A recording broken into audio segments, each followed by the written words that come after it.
Olá a todos e todas. Esse é o curso de Introdução à Psicanálise 1, ou Introdução à Psicoterapia Psicodinâmica, né?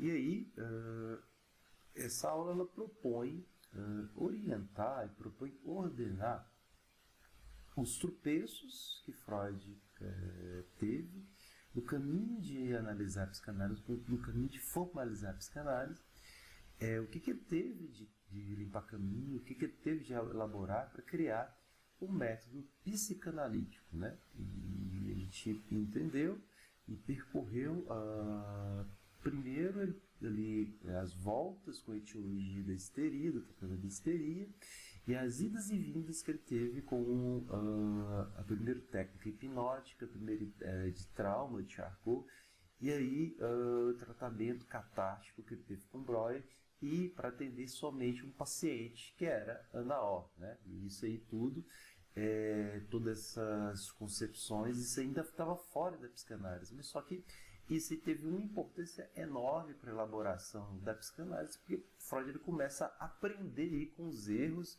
e ao mesmo tempo com os gênios e os grandes espíritos, né? Que foi Charcot e Breuer. A gente tem que começar aqui pela aprendizagem do caso da Ana O, né? Então, pelo método cartático, Freud ele atende, parece que só uma paciente, na verdade, só uma paciente foi atendida com o método cartático, que foi o caso da Ana O, que já foi retomado aí durante o curso, né? E a gente viu aí que o fracasso do caso da Ana O foi apontado por uma ligação afetiva, por uma ligação amorosa, uma ligação de cunho sexual da paciente com a Ana O, né? E ali naquele estádio Ana O, com uma crise conversiva, falando vem o filho de Breuer, né? Que ficou bem estranho para o casamento, ficou bem estranho também para a família de Ana O. Freud apontou ali um determinado fenômeno que ele já estava avisando para Breuer, né? Que existe ali uma ligação afetiva, uma ligação sexual do paciente pela figura do médico, né? Então, daí começa então, Freud começou a pensar o conceito de transferência, seria o quê? Seria uma ligação afetiva que todo sujeito que começa a tratar, ele tem com a figura do médico, e essa ligação afetiva, ela é a mesma energia do cotidiano, é a mesma energia que se dispensa para o laço social do cotidiano para objetos importantes da vida do sujeito, né? E aí a gente vai aprofundar isso ao longo da teoria.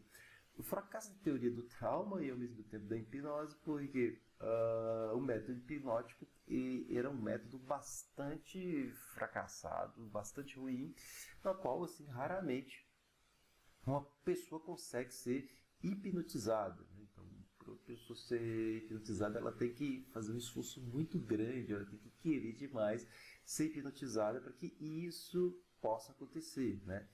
E aí, mesmo que a paciente ele fala ali no método catártico, no momento do trauma, no momento que aconteceu o trauma, no infortúnio, ela não se responsabiliza por isso, porque ela está sob hipnose, né? Então, é um método que o sujeito ele não se responsabiliza pela fala, né? Ele não subjetiva aquilo que ele está falando, da história que ele está falando sobre a fala, né? E isso aí é um grande problema, porque tal como aconteceu com a Ana O, os sintomas eles voltam de forma transformada, já que o sujeito não tem responsabilidade nenhuma, ele não se responsabiliza daquilo que ele está falando.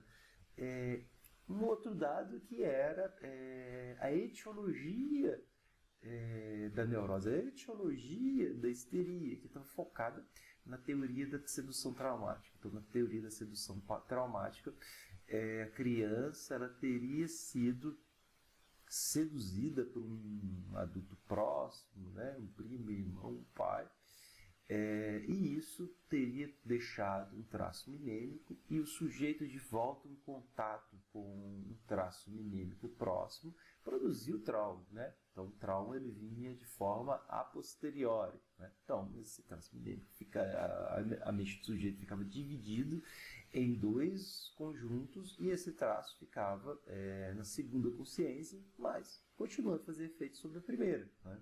Então isso aí era o trauma, né? E a primeira consciência é responsável pelo corpo, né? Então existia ali, né, um corpo estranho na segunda consciência fazendo efeito na primeira consciência, né? E aí essa ideia ela passou a ser extremamente problemática, né? Porque ela é baseada na ideia de uma realidade física, ou seja, que o fato realmente aconteceu, que o fato essa redução aconteceu de fato, né? E aí Freud vai começar a pensar o seguinte, de que existe então uma produção da história do sujeito, existe ali um mito individual, né, que o sujeito ele, vamos dizer assim, ele estrutura para posicionar frente à vida e para falar do próprio sintoma, né? O que é isso? Isso chama então o conceito de fantasia, né? Ou realidade psíquica, né? De que aquelas histórias de abuso, eles não aconteceram com realidade física, de fato, né? E mesmo que tenha se realizado como realidade física, essa posição de objeto que o sujeito ele conta na história é uma posição subjetiva, né? O sujeito que foi abusado pelos pais, ela também é uma posição subjetiva. E Freud está falando que muitas pessoas falam assim, não, a psicanálise falou do abuso sexual e tal, fala que não aconteceu, e isso não é verdade, né? O que ele está falando é o seguinte: com essa realidade física, existe também uma realidade psíquica ordenando essa fala, né? Então, todo mundo que conta uma história, todo mundo que conta algo sobre si, além da história do que aconteceu, ele também coloca a própria história dele, né? Então, o sujeito está implicado em toda a história, né? É algo dele que aparece em toda a história. E isso, para Freud, é fantasia, né? Isso que é fantasia. Fantasia não é um devaneio, mas é uma posição subjetiva do sujeito que aparece em todas as formas de posicionar na vida, de todas as formas de estar no mundo, né? E aí, Freud ele foi obrigado, então, a substituir esses métodos e criar a psicanálise, né? Então, assim, psicanálise ela só acontece, né, e todos os comentadores de Freud eles só delimitam o nascimento da psicanálise em 1900, né, que é a interpretação dos sonhos. Todos os textos antes disso se fala então de uma pré-psicanálise, né, de um monte de textos que Freud publicou, mas ele não era o seu método propriamente instituído, propriamente formalizado. E sua formalização ela começa primeiro, substituição do método cartátil pela associação livre, né? O método de associação livre, pessoal, ele não consiste, ele de fato tem o seu contexto de falar para o paciente, falar o que lhe vem à cabeça. Mas é uma coisa que a gente tem que tomar muito cuidado, porque hoje essa ideia vulgarizou, né?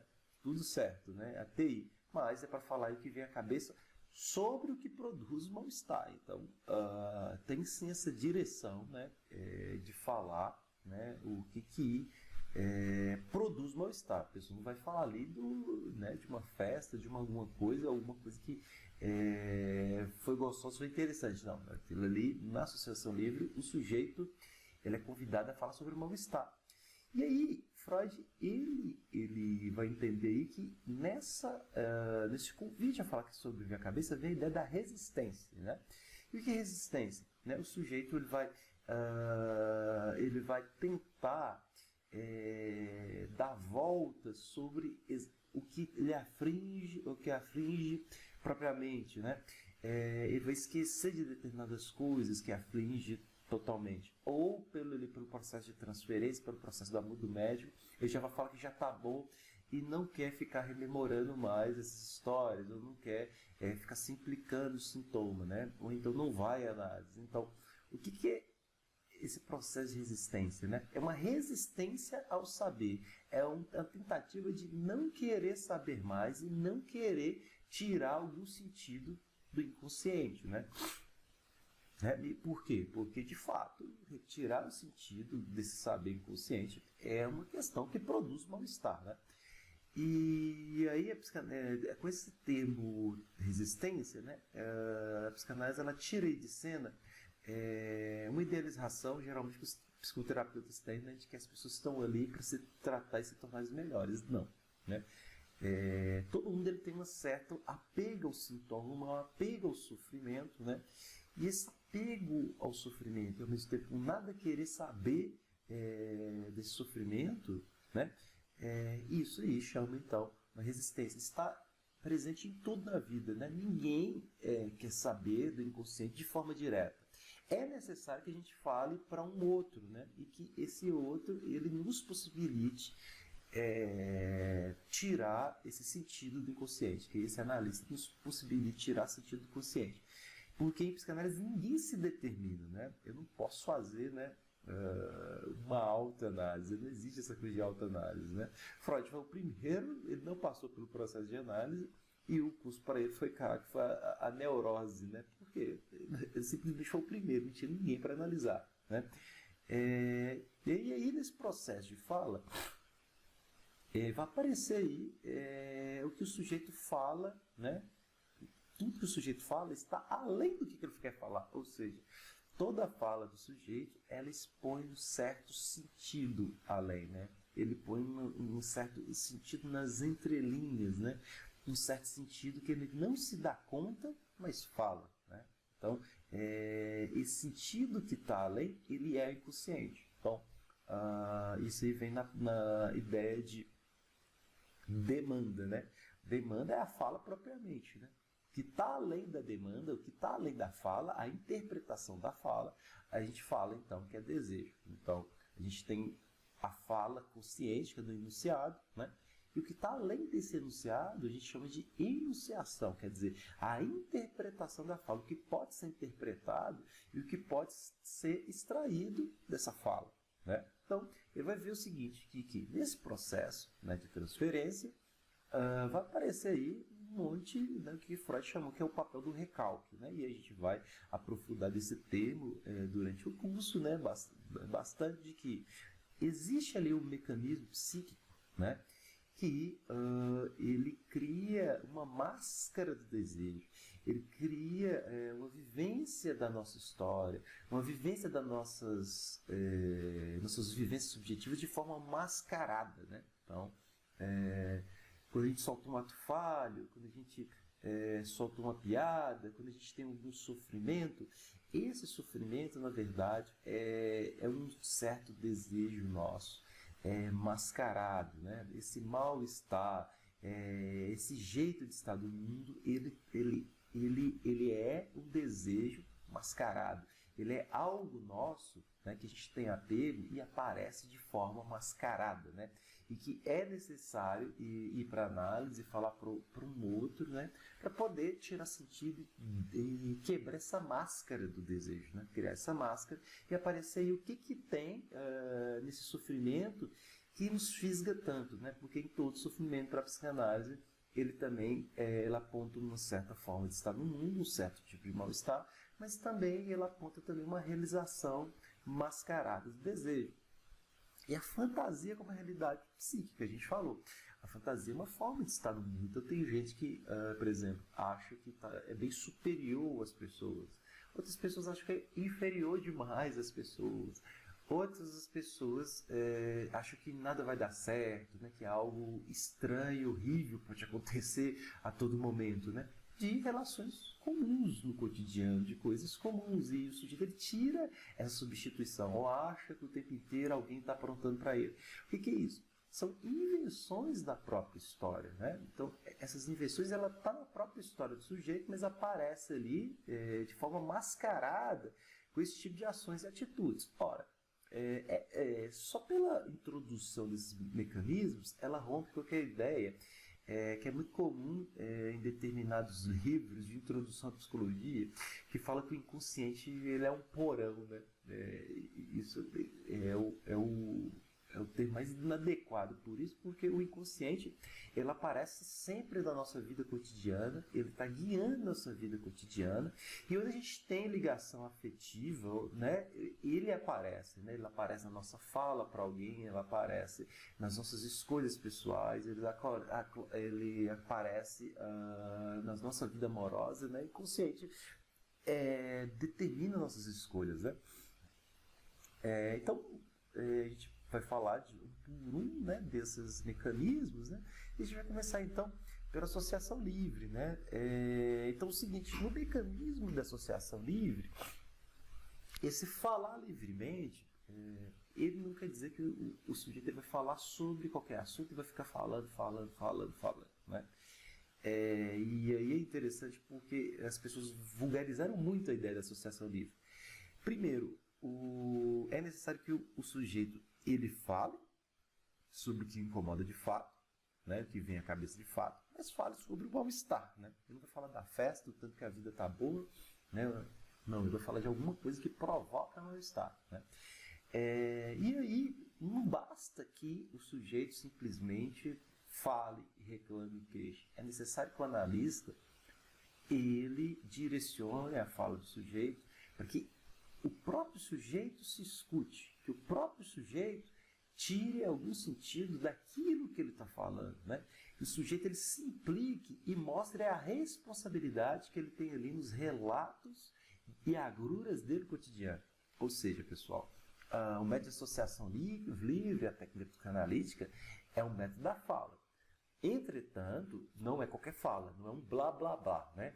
Ela está implicado na direção do analista, que há alguma coisa ali do que o sujeito fala, né? Há alguma coisa do sujeito naquilo que ele próprio se queixa, nas escolhas pessoais dele e no próprio sintoma dele, né? Algo próprio dele ali. E além de falar, é necessário que ele se escute nisso e é necessário também que ele tire a sua própria responsabilidade. Então, o método de associação livre de técnica analítica, ele vai por aí, né? E aí, a ideia então de escuta flutuante, né? A escuta flutuante, ela não quer dizer que o analista ele compreende o sujeito. Aliás, essa ideia de compreensão é uma ideia totalmente impregnada nas terapias, né? E um problema muito sério, porque quando se compreende alguém, é que sabe o sentido dela totalmente. Isso é um problema porque quando você já vê o sentido daquilo e o sentido objetivo, você fixa o sentido, né? Há uma fixação, uma rigidez do sentido, né? Então, toda a ideia de compreensão, ela vem disso, né? A compreensão ela tem um dado importante que é uma abertura para uma fala, mas a ideia de compreensão, ela não está no campo da psicanálise. Por que ela não está no campo da psicanálise? Porque quando você compreende alguém, você fecha o significado, né? Você já achou o significado daquilo que a pessoa está falando. E não é por aí, né? O processo de escuta psicanalítica, ele vem de uma ideia de que as interpretações, né? Eles põem o sujeito para criar mais sentido do que ele está falando. E põe também umas situações, né, de que o analista amplia o sentido do sujeito está falando. Então, por exemplo, não existe interpretação analítica exata. Ela tem que ser, por definição, inexata. E ela tem que propiciar o sujeito que o sujeito fale mais. O sujeito pode até discordar das pontuações do analista, né? Mas que essas pontuações elas têm um efeito porque o sujeito ele continue falando disso e o sujeito ele continua tirando sentido disso. Então não existe em psicanálise uma compreensão, porque a compreensão ela vem da ordem da exatidão, e não existe uma interpretação exata, né? A interpretação, por definição em psicanálise, ela tem que ser inexata, na medida que uma interpretação ela tem que propiciar ao sujeito a criar sentido, a continuar falando e a continuar pensando sobre aquilo que ele falou, né? Então, o seguinte, então ele vem também no processo de fala e no processo de responsabilização, né? Necessário que o sujeito ele responsabilize sobre aquele movimento. E assim, É muito interessante do que Freud descobriu dois elementos aí pelo método de associação livre. Primeiro é a resistência, né? A resistência ela não vem só pelo ato de não falar, né? Ela vem também por um ato de não querer responsabilizar pelo que está falando. Então, é o seguinte, no senso comum, aí na vida cotidiana, as pessoas falam muito e falam do seu sofrimento, né? Uma para outra. Mas esse processo de responsabilizar pelo sofrimento, né, ela começa a vir, então, pela psicanálise, né, da pessoa criar um saber sobre o que lhe é à frente, sobre o patos, né?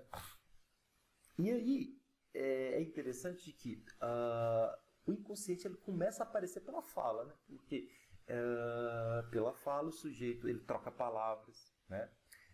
Ali onde que era para falar da namorada, ele coloca o nome da mãe, né? Ele vai criando um monte ali de produções, né? Então, a produção inconsciente ela aparece como xiste, sonho, sintoma e ato falho, né? Então, são quatro fenômenos bastante importantes, a gente vai falar depois de cada um. Né? Então, desses quatro fenômenos, o que Freud fala?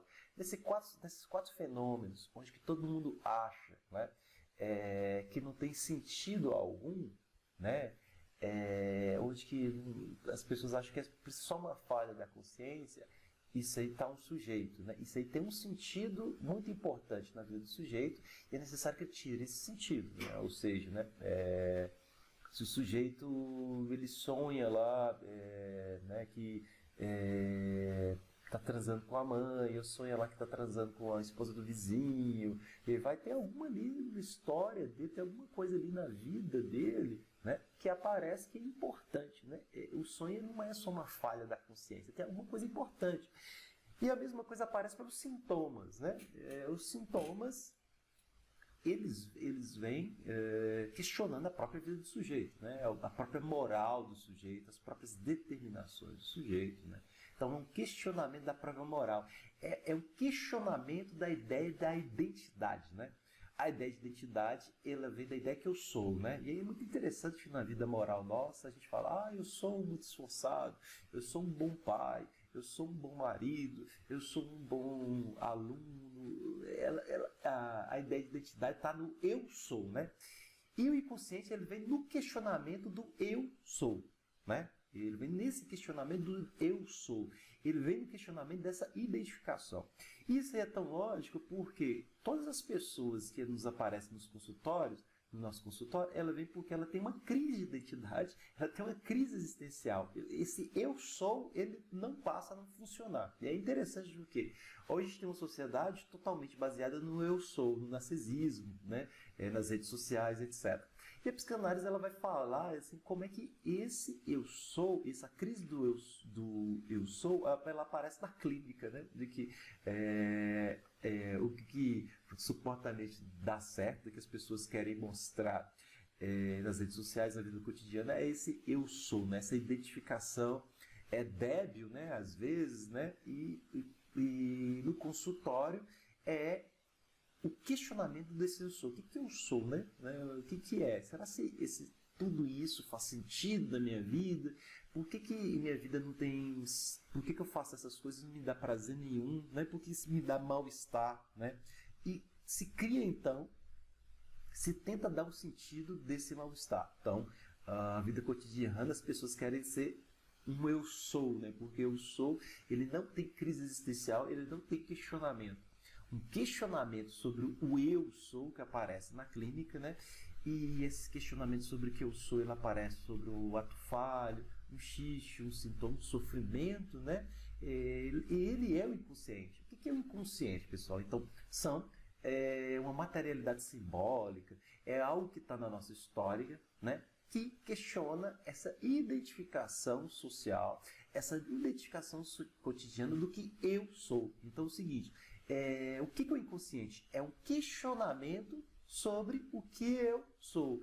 É um questionamento sobre a nossa identidade, as nossas identidades. É um questionamento sobre as nossas leis morais, né? Então, é isso o inconsciente. E o inconsciente, e o que controla isso? Ele vem de uma materialidade simbólica, né? Ele vem ali de um conjunto de traços que vem na nossa história que nos determinam dessa forma. Então, psicanálise, o sujeito ele é inconsciente, quer dizer, é um monte de determinações simbólicas, né, que eles estão presentes nas nossas escolhas cotidianas, estão presentes nas nossas escolhas amorosas, eles estão presentes nos nossos laços sociais, né? E eles aparecem de forma mascarada nos nossos laços sociais, eles aparecem de forma mascarada na nossa forma de ser, né? E ali no processo de análise você desmascara eles, né? Você desmascara e você tira o sentido desses elementos. Então, o inconsciente ele tem uma materialidade, ele não é um porão, né? Ele não é uma coisa metafísica, não. Ele é uma atividade simbólica, é um simbolismo que nos determina, né? e nos faz questionar sobre nossas escolhas, sobre o mal-estar das nossas escolhas. Né? E aí ela vem também pelo conceito de realidade psíquica, ou seja, né? Todo sintoma, todo sofrimento, todo relato, ele vai estar ali numa certa posição do sujeito na vida, que ela demarca como é que o sujeito ele vê o mundo, ele se relaciona no mundo e como é que ele se faz de objeto do mundo e das pessoas, né? Então, tem pessoas que criam uma fantasia de a todo mundo tem que ajudar, né? É a fantasia do bom cristão, da pessoa que tem que servir, né? Que é muito presente nos cursos da área do cuidado, né? Que é psicologia, enfermagem, assistência social, né? De tudo que tem que servir e que tem que estar a serviço das pessoas prontamente. Né? O que é isso? Né? Essa máscara que tem do bom cristão, do bom cidadão, de certa forma, ela vela ali um mal-estar sintomático. Né? E essa posição na vida é a fantasia. Né? Quer dizer, o sujeito ele cria ali um mito do que ele é. O que eu sou? Um bom cristão e eu tenho que ajudar as pessoas. Né? E esse mito, ele tem muito grau consciente, né? Porque as pessoas fazem isso de forma consciente, identificada, mas também ele também tem um certo mal-estar, né? Porque todo mundo que está nisso, que cede de si, que cede do desejo, ele tem um certo mal-estar. E aí, essa fabricação da fantasia ela é feita também de um processo inconsciente, né, que está muito no nosso processo simbólico. Né? Então, isso aí é fantasia. Né? Essa fantasia aí, ela tem cunho da nossa sexualidade, ou seja, da nossa forma de se fazer no laço social. Né? E muitas fantasias ela impõem certa ordem até masoquista, por exemplo. Sujeitos que sofrem bastante com sua forma de estar no mundo, que sofrem bastante com suas escolhas, né? Que sofrem bastante com o seu trabalho, com sua forma de fazer, mas não querem ceder disso, que aponta também a ideia de uma contradição masoquista. Né? Ué, mas a lógica cotidiana é interessante, né? Que o sujeito diz, mas ele trabalha tanto, a gente escuta ele falar que ele é tão legal, etc., mas ele sofre. Né? Então, essa contradição, né? Essa dialética que tem, né, de um certo reconhecimento social, mas um mal-estar enorme nessa posição afetiva, ela põe uma forma de se fazer de objeto para o outro, e esse objeto para o outro ele tem um cunho de sexualidade, ele tem um investimento sexual, né, e ele é uma invenção da nossa história, tipo assim, é um mito para explicar quem eu sou. Né? Eu sou aquele que ajuda, sou aquele que está disponível, ou aquele que é superior aos outros, sou aquele que está sempre abaixo dos outros. Né? Então, isso aí, ele vem, então, dessa ordem. Né? A fantasia está nessa ordem. Então, a fantasia, pessoal, não é um devaneio. Né? Essa ideia de devaneio, né? Por exemplo, não está no campo da ilusão. Né? Tipo, eu pensava uma coisa, mas é outra. Não, uma fantasia... ela tem também um dado da ilusão, né? Mas ela tem principalmente um dado desse mito, né? De dizer quem o sujeito é, né? E ele está ordenado um certo tipo de mal-estar, de um certo tipo de sintoma. Né? Então, o seguinte, para a psicanálise, todo mundo de ordem sexual, a gente vai aprofundar nisso, ela vê assim que não existe uma complementaridade na vida amorosa ou social. Ou seja, pessoal, o que Freud vai demarcar é de que existe algo no cotidiano, existe algo na vida das pessoas, né, de que é uma busca de uma complementaridade, uma busca de uma satisfação, de uma felicidade total, mas não existe uma satisfação total, nem na vida amorosa, nem na vida social, né? Então, essa tentativa, né, de estar totalmente satisfeito, essa tentativa de estar totalmente feliz, essa visada para a psicanálise válida. Então, uma falta ali de uma significação. Então, falta uma significação para dizer o que eu sou, né? Falta uma significação total para dizer o que é um homem, para dizer o que é uma mulher,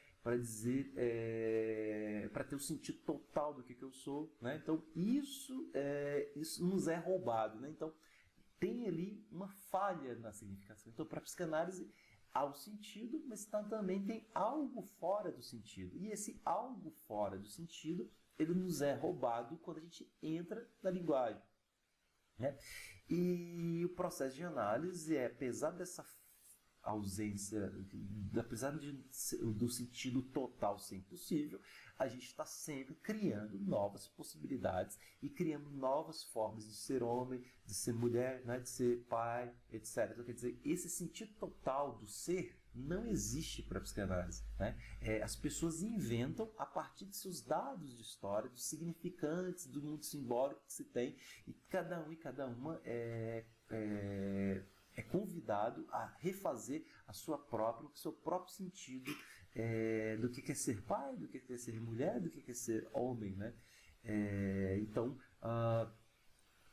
não existe esse sentido imutável, esse sentido imóvel, né?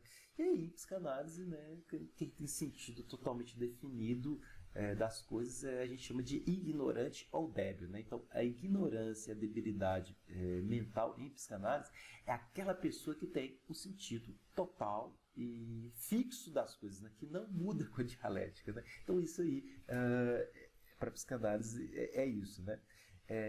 Então, é interessante, né? Ele vem por esse lado sexual mesmo, né? Para a psicanálise, não existe uma representação consistente do que é uma mulher, do que é o desejo, né, humano, né? Então, o desejo não se tem o sentido dele, né? Você tem, então, alguns elementos e algumas pistas do que é o desejo. Você não tem o desejo de forma total e desvelada. O desejo é sempre algo, sempre por vir, e algo sempre para criar sentido, né? Não existe um sentido total, né? É por aí que a gente faz. Então, essas posições da fantasia, elas vêm, né, com a perspectiva de tentar dar um sentido do sujeito sobre o ser. É uma espécie de mito individual, um mito próprio, que cada um inventa, e isso estrutura nossa realidade e nossas fantasias, né? Em nossas posições na vida e nossas formas de estar no mundo.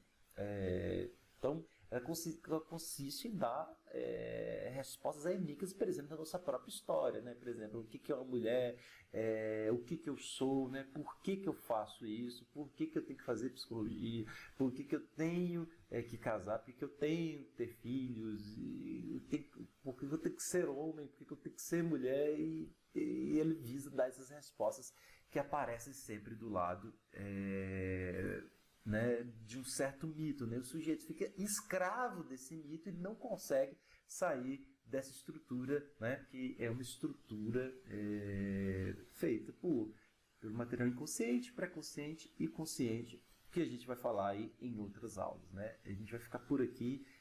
Um abraço.